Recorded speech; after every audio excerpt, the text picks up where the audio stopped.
Hi there. In today's video, I'm going to show you how we made this little Thanksgiving card using the Spice Cake Designer Series paper and the Triple Treat flower stamp.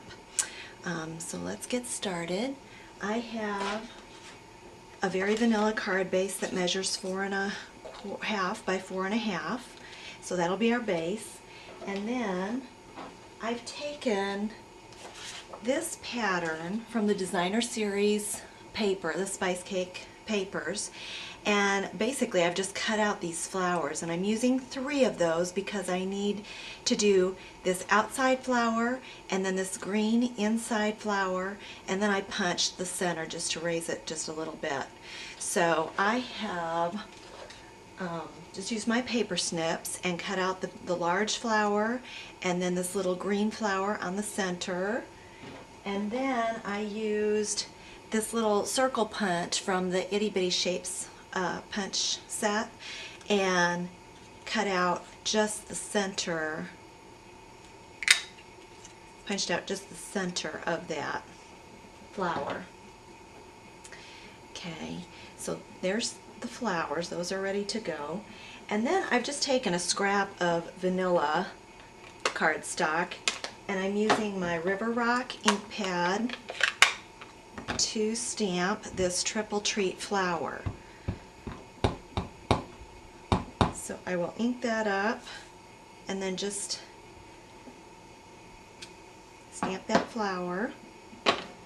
And then I'm going to use the fancy flower punch and punch that out.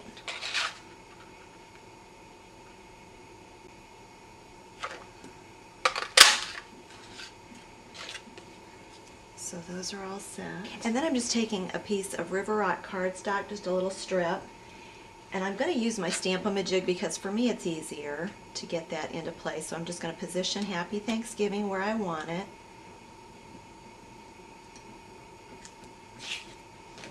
And then I'm going to stamp Happy Thanksgiving from the Teeny Tiny Wishes set with soft suede ink. So there's my sentiment. And to get these the little tail on this strip, I'm using, you can use your paper snips, or I'm going to actually use the 1-inch square punch.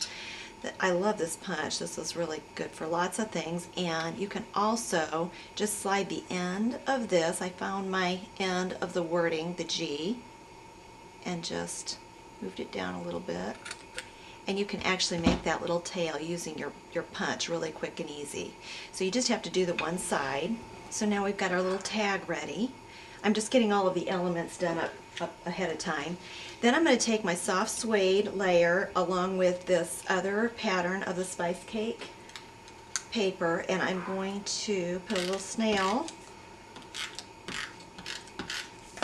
on here, and I'm just putting this about 1/8 of an inch inside this bottom edge. So there's that. And then I have a piece of the 5/8 inch satin vanilla ribbon, and I want to just lay this over that the DSP, so I'm going to put a little snail adhesive on the back edges here, and then I'll turn this over and just make sure that I get this in the right place. I just want it right at the top edge of that designer paper. Whoop.